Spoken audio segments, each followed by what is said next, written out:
India के अंदर बड़ी बैठक हुई है, वांग जी आए हुए थे और वांग जी अभी निकले ही हैं इंडिया से, तो जयशंकर रशिया पहुंच गए हैं। लेकिन तार साहब आज वांग जी के सामने उन्होंने पाकिस्तान का इशू उठा दिया है, वांग जी के सामने उन्होंने पाकिस्तान का इशू उठा दिया जी, क्रॉस बॉर्डर टेररिज्म पाकिस्तान कराता है। चीमा साहब यही एक बात है कि उनकी फॉरेन पॉलिसी पाकिस्तान पे आके रुक गई, इसीलिए आगे ग्रो नहीं कर पा रहे। इनकी पॉलिसी ये बिल्कुल ठीक थी चीमा साहब कि पाकिस्तान का नाम नहीं लेना, बड़े बड़े आप हम, तभी तो विश्व गुरु कहते थे ना, वो बड़े बड़े लोगों के बड़े बड़े कंट्रीज के साथ डील करें, पाकिस्तान बहुत छोटा है। लेकिन अब रुक गई है वहां पे आके। अब दूसरा उसमें सबसे बड़ी मिसाल मैं बताऊंगा, अब उसमें फंस किस तरह गए। अभी तक ये कहते हैं क्रॉस बॉर्डर, अमेरिका का जो जनरल कुरेला है वो पाकिस्तान की तारीफें कर रहा है कि टेररिज्म में ये हमारे साथ है। आपने सैफुल्लाह को इनके हवाले किया, वो कहते हैं हमारे साथ है।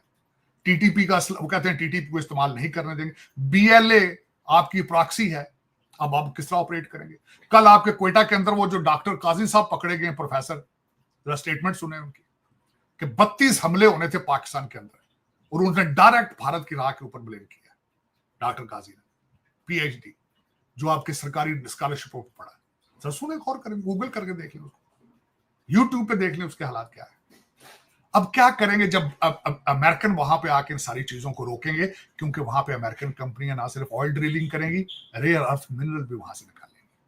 फिर क्या करेंगे आप, कहां जाएंगे। तो दर हकीकत सोचना चाहिए कि what are we doing, long term planning करें, शॉर्ट टर्म ना करें, और कोशिश करें कि सिर्फ 2% भारतीय गुजराती सिर्फ बिलियनर ना हो, दूसरी कौम भी उससे फायदा उठाए, दूसरी कौम भी उससे फायदा उठाए। लोगों को अब देखे छोटी, मैं अब इस वक्त हो क्या रहा है, मतलब मैं इस वक्त पूरे अरीना में देख क्या रहा हूं, anti Indian students, anti Indian immigrants, एक कंपेनें चल रही है।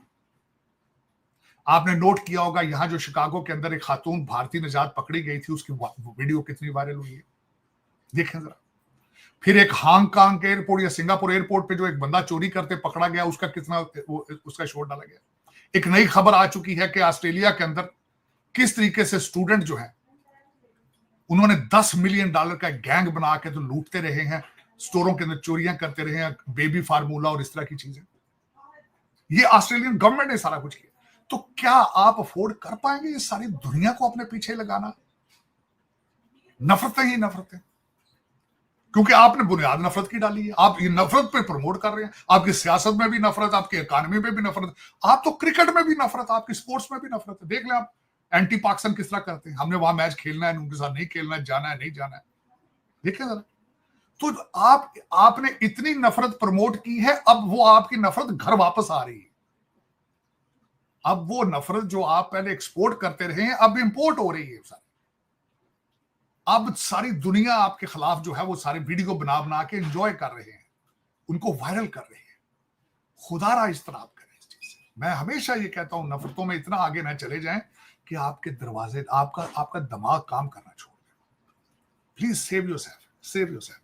दूसरी मैं ये बात करना चाहूंगा चीमा साहब, मैं हैरान हूं, कहते हैं हमारे जो फील्ड मार्शल सैयद आसम मुनीर साहब ने अगले दिन एक बात की, मैं बल्कि मेंशन करना चाह रहा था।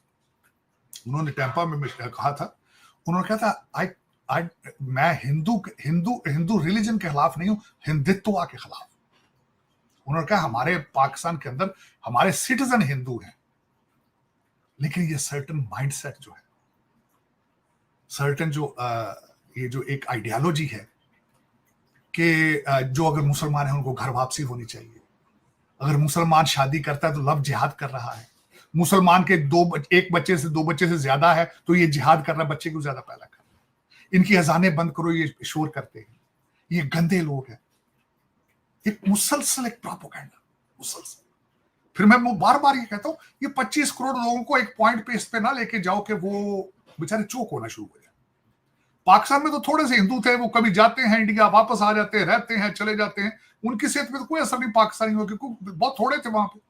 आपके पास तो तादाद ही बहुत ज्यादा है मुसलमानों की, क्या करोगे उनको इतना मारोगे? मुझे ये बताएं चीमा साहब, कर्नल फौजिया कुरैशी क्या भूल गए आप बात? अगर गोश्त के बहाने जो वो कहते हैं बीफ का गोश्त लेके जा रहे हैं, जो उसके ऊपर सजाएं, जिस तरीके से लिंचिंग की जाती है,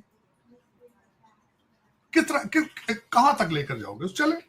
लेकिन चीमा साहब इस वक्त मैं समझता हूं कि नए सिस्टम बन रहे हैं। चीमा साहब, कल एक नया लफ्ज निकला है जिसपे मैं बल्कि इस पे बात मजीद नहीं करना चाहूंगा, क्योंकि जो भारत की पॉलिसियां बनाने वाले मुझसे ज्यादा अक्लमंद हैं। Doctor Jaishankar is highly qualified, highly respected.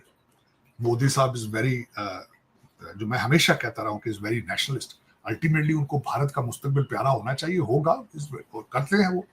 हाँ, लेकिन मैं ये खुश हूं, हमेशा ख्वाहिश करता था कि खुदा हमें पाकिस्तान में मोदी साहब जैसा लीडर दे, और वो मेरे ख्याल में अब आपको 10 मई के बाद मिल चुका है, फील्ड मार्शल साहब की शक्ल में। क्योंकि मोदी साहब कहते हैं छाती 56 इंच की है, घर में घुस के मारेंगे।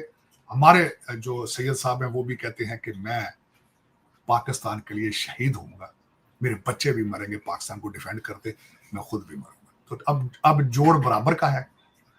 वो कहते हैं अब इनको, वो हमारे एक थे जर्नलिस्ट, वो कहते थे अब टक्कर के लोग दोनों साइड, क्योंकि इसके बगैर पहले बैलेंस नहीं था। जो पिछले थे उनके टैंकों को जंग लग चुका था, डीजल नहीं था उनके पास, अब इनको डीजल की जरूरत नहीं।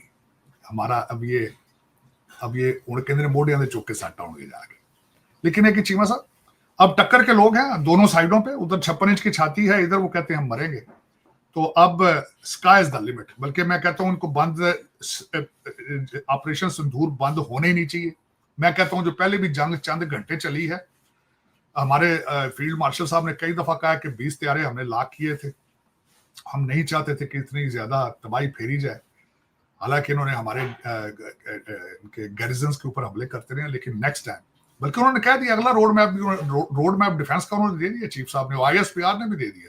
उन्होंने कहा बॉर्डरों पे नहीं काम चलेगा, अब डू एंड डाई पे हम जाएंगे, हम वहां जाएंगे जहां नर्व सिस्टम है, वहां से शुरू करेंगे, अब अपने बॉर्डर से नहीं होगा। अब इस तरह मैं समझता हूं, अब मेरे ख्याल में अगर कोई मुगालता है तो जल्दी कर लेना चाहिए। 27 सितंबर को RSS का एनिवर्सरी है, मेरे ख्याल में मौका बुरा नहीं है। अगर ट्राई करनी है तो उससे पहले कर लें या उस दिन कर लें, लेकिन this side is ready at the same time. मैंने देखा है कि एयर मार्शल, हमारे फील्ड मार्शल साहब जब पाकिस्तान भारत की बात करते हैं तो उनके चेहरा और जिस्म किस तरीके से वो how determined he is a soldier, he is ready to fight and is ready to defend. तो वो अब मेरे ख्याल में इससे पहले कोई दूसरा बाजवा साहब आ जाए, अगर भारत को शौक है तो पूरा कर लेना चाहिए। हमारे आर्मी चीफ साहब ने कहा था, फील्ड मार्शल साहब ने, कि लोगों को अब चाहिए हमसे फॉरेन पॉलिसी पे क्लासें ले। चीमा साहब मजाक करते थे जब उन्होंने नोबेल पीस प्राइज के लिए जब नॉमिनेट किया था पाकिस्तानी गवर्नमेंट ने, मजाक करते थे, मीम बनाते थे उनके। अब देखिए आज देखिए। और दूसरा ये कि चीमा साहब आप इस वक्त अगर देखें, और ये जंगें जो चल रही हैं, ये सारी ट्रम्प साहब ने इनहेरिट की है। वो जंग उनके कलाक पे तो शुरू नहीं हुई, उनके कलाक पे तो सिर्फ इंडिया पाकिस्तान की जंग थी, या वो थाईलैंड की और कंबोडिया की थी। ये जो बड़े बड़े मार्क हैं, ये तो सारे बाइडेन साहब के और ओबामा साहब की ख्वाहिश पे शुरू हुए सारे। बहुत बहुत धन्यवाद दोस्तों, आपने वीडियो देखा। अगर वीडियो पसंद आए तो इस वीडियो को लाइक करिए, हमारे चैनल को सब्सक्राइब करिए, बेल आइकन दबाना बिल्कुल भी मत भूलिएगा। जय हिंद, वंदे मातरम, भारत माता की जय।